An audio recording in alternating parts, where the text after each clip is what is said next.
Hukum Universitas Pamulang, kami akan menjelaskan mengenai kejahatan tanpa korban atau yang biasa disebut victimless crime dengan saya Siti Rusliana, saya Mia Komala Rizka Yudita, dengan saya Sarah Hartati, saya Dwi Degardi, dan saya Anissa Heta. Apakah kalian pernah tahu apakah itu kejahatan tanpa korban? Sebelum itu, lebih dulu saya akan membahas tentang apa itu viktimologi, victim, dan kejahatan dari victim. Viktimologi merupakan suatu pengetahuan yang sebenarnya berasal dari kriminologi. Viktimologi sendiri dapat dikatakan sebagai aspek atau turunan dari viktimologi. Pokok pengetahuannya terkait dengan kejahatan, yaitu akibat dari kejahatan itu sendiri yang menimbulkan adanya korban. Korban dari suatu kejahatan tentunya menyandang statusnya sebagai korban karena mengalami kerugian yang juga merupakan dampak kejahatan serta hal yang dibahas dalam viktimologi. Saya akan lanjut membahas mengenai materi victim dan kategori dari victim. Victim menurut Crime Dictionary, yaitu yang dikutip oleh Bambang Waluyo, victim adalah orang yang telah mendapatkan penderitaan fisik atau penderitaan mental, kerugian harta benda, atau mengakibatkan mati atas perbuatan atau usaha pelanggaran ringan yang dilakukan oleh tindak pidana dan yang lainnya. Kategori victim menurut Wolfgang yaitu 1. Unrelated victim, 2. Provocative victim, 3. Participating victim, 4. Biologically work victim, 5. Socially weak victims, 6. Self-victimizing. Melihat dari segi hukum, kejahatan didefinisikan sebagai perbuatan manusia yang melanggar atau bertentangan dengan apa yang ditentang dalam kaidah hukum. Tegasnya perbuatan yang melanggar larangan yang ditetapkan dalam kaidah hukum dan tidak memenuhi dan melawan perintah-perintah yang telah ditetapkan kaidah hukum yang dalam masyarakat di mana yang bersangkutan bertempat tinggal. Adapun 24 faktor kondusif penyebab kejahatan antara lain 1. Kemiskinan, pengangguran, rebutan huruf atau kebodohan, ketidakadaan kekurangan perumahan yang layak dan sistem peradilan serta sistem latihan yang tidak cocok atau serasi. 2. Meningkatnya jumlah penduduk yang tidak mempunyai prospek atau harapan karena proses integrasi sosial, karena memburuknya ketimpangan sosial. Ketiga, mengandungnya ikatan sosial dan keluarga. Keempat, keadaan atau kondisi yang menyulitkan bagi orang yang berimigrasi ke kota-kota atau ke negara-negara lain. Kelima, rusaknya atau hancurnya identitas budaya asli yang bersamaan dengan adanya rasisme dan diskriminasi, menyebabkan kerugian atau kelemahan yang di bidang sosial, kesejahteraan dan dalam lingkungan pekerjaan. 6. Menurut atau mundurnya atau kualitas lingkungan perkotaan yang mendorong peningkatan kejahatan dan berkurangnya atau tidak cukupnya pelayanan bagi ke tempat-tempat fasilitas lingkungan atau bertetangga. 7. Kesulitan bagi orang-orang dalam masyarakat modern untuk berintegrasi sebagaimana mestinya di dalam lingkungan masyarakat dan di lingkungan keluarga atau family, tempat pekerjaannya atau lingkungan sekolahnya. 8. Penyalahgunaan alkohol, obat bius, dan lain-lain yang pemakaiannya juga berluas karena faktor-faktor yang disebut di atas. 9. Meluasnya aktivitas kejahatan yang terorganisasi, khususnya perdorongan obat bius, pendahanan barang-barang curian. 10. Dorongan-dorongan ide dan sikap khususnya oleh massa media yang mengarah pada tindakan kekerasan, ketidaksamaan atau hak, atau sikap-sikap intoleransi.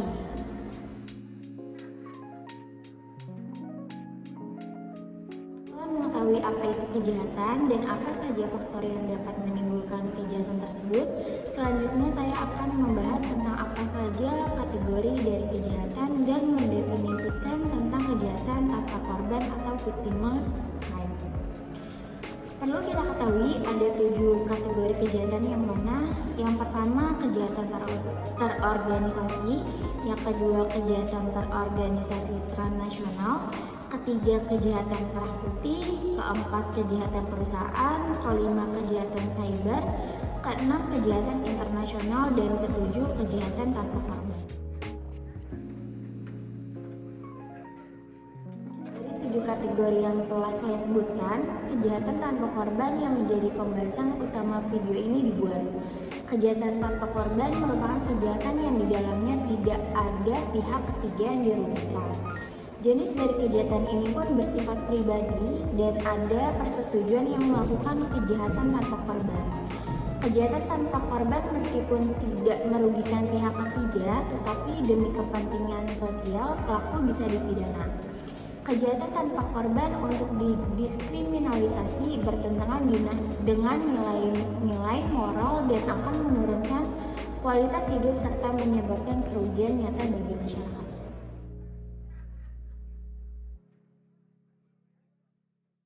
Macam-macam kejahatan tanpa korban. Di Indonesia mengatur mengenai kejahatan tanpa korban seperti penyalahgunaan narkoba, aborsi, dan perjudian sebagai kejahatan yang dapat dihukum.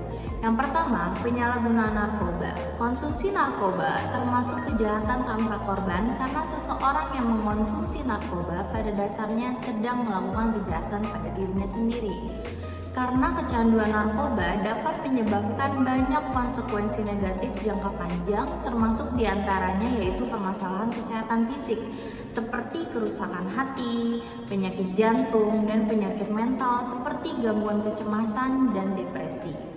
Penyalahgunaan narkoba juga menyebabkan perubahan jangka panjang pada otak yang membuat berhenti begitu sulit dan membutuhkan waktu bertahun-tahun untuk kembali normal.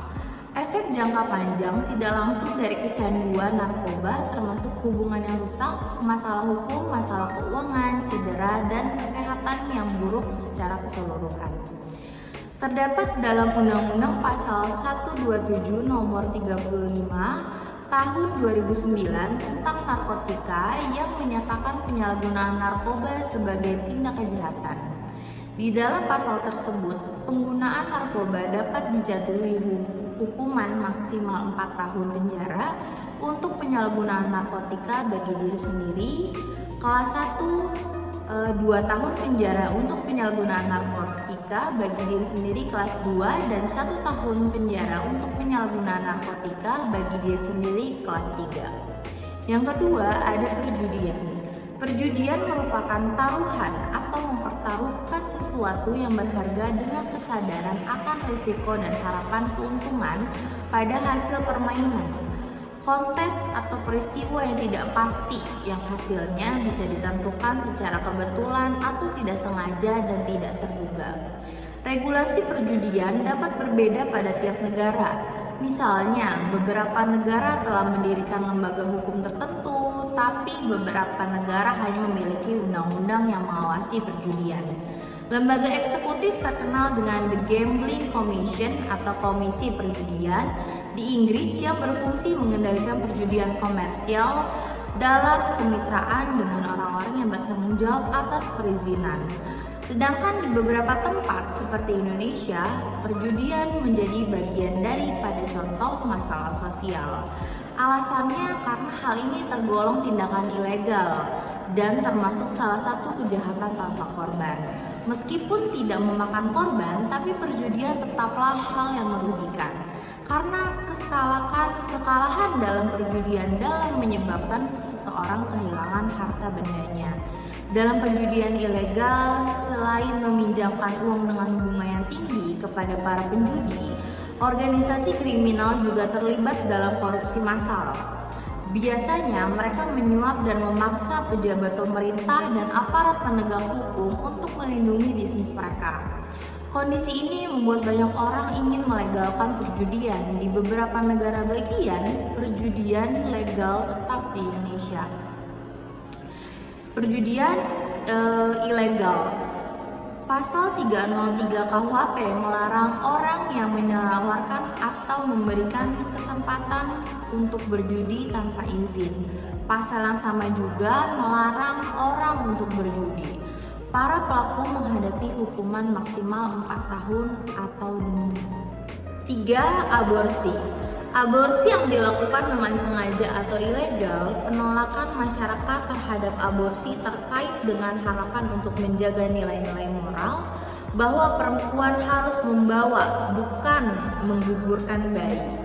Di beberapa negara bagian, termasuk Indonesia, aborsi ilegal dilarang dan dihukum berdasarkan undang-undang. Hal ini diatur dalam pasal 346 sampai dengan 349 KUHP. Pasal tersebut mengatur bahwa seseorang wanita yang menggugurkan atau menyuruh orang lain menggugurkan kandungannya diancam dengan pidana penjara paling lama 4 tahun. Pihak lain yang melakukan aborsi baik dengan konsesi ibu hamil maupun tidak diancam dengan pidana penjara paling lama 5 tahun 6 bulan. Pasal tersebut mengatur bahwa seorang wanita yang menggugurkan atau menyuruh orang lain menggugurkan kandungannya diancam dengan pidana penjara paling lama 4 tahun. Pihak lain yang melakukan aborsi baik dengan konsesi ibu hamil maupun tidak diancam dengan pidana penjara paling lama 5 tahun 6 bulan. Dokter, bidan, atau perawat yang ikut serta dalam kegiatan aborsi tersebut menghadapi tambahan sepertiga hukuman dan izin prakteknya dicabut. Berdasarkan dari pembahasan yang sudah dibawakan oleh rekan-rekan saya, adapun kesimpulan yang dapat kami tarik sebagai berikut. Pertama, faktor penyebab terjadinya kejahatan tanpa korban tidak jauh berbeda dengan faktor yang menyebabkan terjadinya berbagai macam kejahatan yang lain. Sebab kejahatan tanpa korban juga memiliki penyebab internal pelaku kejahatan dan penyebab eksternal. Namun, pada intinya kejahatan tanpa korban membuat seseorang lebih mudah terpengaruh sebab pelaku merasa bahwa dirinya tidak merugikan atau tidak melukai orang lain. Namun, pada hakikatnya dirinya sendirilah yang menjadi korban dari tindak kejahatan. Dan saran yang dapat kami sampaikan, pertama, dibutuhkan kajian yang lebih mendalam lagi dari para akademisi hukum termasuk penulis untuk mempelajari seluk-beluk kejahatan tanpa korban. Pendalaman terhadap keilmuan ini akan membantu dalam menanggulangi kejahatan ini dalam kehidupan masyarakat. Kedua, pemerintah harus mulai melihat bahwa penguatan masyarakat baik dari segi moralitas maupun kontrolnya merupakan hal yang sangat urgent.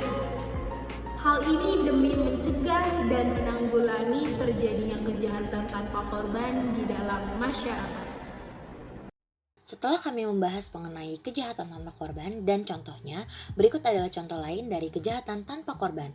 Tapi sebelum itu, apakah kalian tahu apa itu victimless crime atau kejahatan tanpa korban? Kejahatan tanpa korban merupakan kegiatan yang telah ditetapkan oleh pemerintah sebagai kejahatan meskipun tidak ada korban yang dapat diidentifikasikan. Kira-kira kenapa ya kejahatan tersebut tidak memiliki korban yang dapat diidentifikasi? Kegiatan ini dilakukan oleh satu orang atau lebih atas kesepakatan bersama, tidak menyebabkan kerugian, cedera, atau pelanggaran kepada siapapun di luar orang yang melakukan kegiatan tersebut. Kejahatan tanpa korban terutama terkait dengan kesadaran dan ketidaksadaran korban atas kejahatan. Ketika korban sadar tentang kejahatan dan dia tahu dia dirugikan dalam hal ini, dia adalah korban kejahatan. Tetapi ketika korban tidak menyadari kejahatan dan kerugian yang ditimbulkan padanya, itu adalah kasus kejahatan tanpa korban. Korban dalam tanpa korban sebenarnya agak kontroversial. Ada 3 arti tanpa korban yang diakui secara luas. Yang pertama, pelanggaran yang dapat dikatakan tidak merugikan secara material yang disetujui oleh semua pihak, seperti pelacur, pornografi, dan perjudian. Yang kedua, ada kejahatan yang kerugiannya sangat besar ditanggung oleh pelakunya, seperti bunuh diri dan penggunaan narkoba. Yang ketiga, aktivitas yang tidak aman dan dapat mengakibatkan kerusakan. Contohnya tidak spesifik. Selain narkoba, aborsi, dan perjudian yang sudah kita bahas, ada contoh lain dari kejahatan tanpa korban. Berikut kami berikan contoh lain mengenai victimless crime atau kejahatan tanpa korban. Yang pertama ada prostitusi.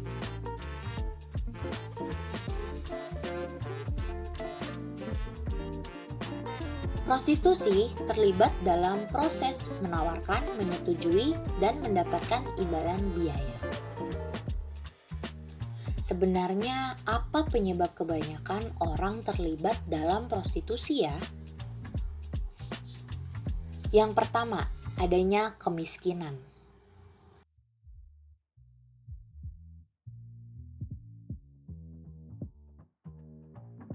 Tingkat kemiskinan berada di tingkat yang mengkhawatirkan. Banyak anak muda yang terjun ke dunia prostitusi untuk menghasilkan uang dan memenuhi kebutuhan hidupnya.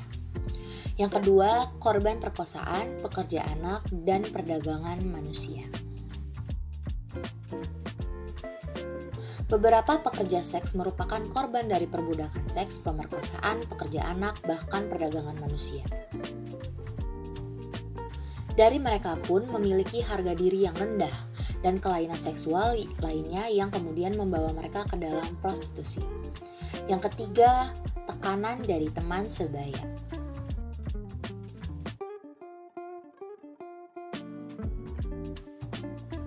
Kebanyakan orang yang terjun ke dalam prostitusi juga karena bujukan dari orang terdekatnya. Yang keempat, adanya kemalasan dan keinginan cepat kaya.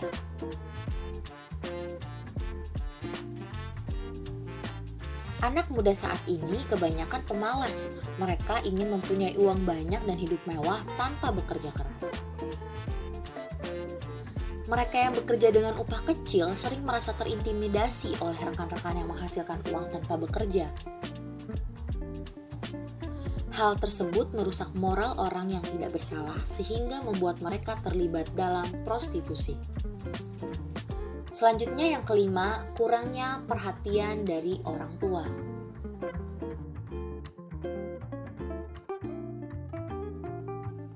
Kebanyakan anak menjadi tidak patuh ketika mereka tidak memiliki siapapun untuk membimbing dan mengawasi mereka. Karena kurangnya pengawasan orang tua, mereka cepat terkena pengaruh buruk dan mudah masuk ke dalam prostitusi. Selanjutnya ada pornografi.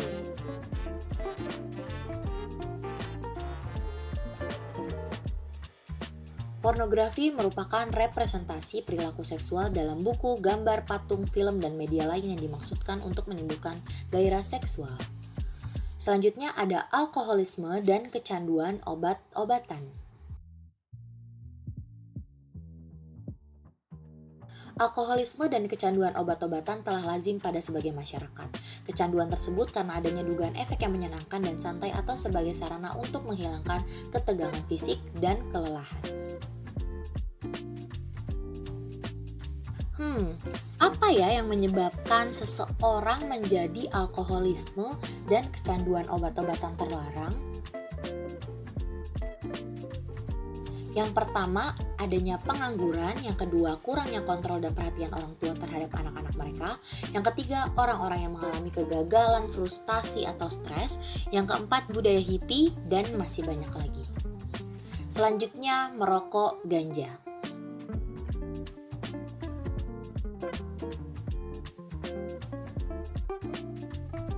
Menggunakan ganja dapat meningkatkan peluang Anda mengalami depresi klinis atau memperburuk gejala gangguan mental yang sudah Anda miliki.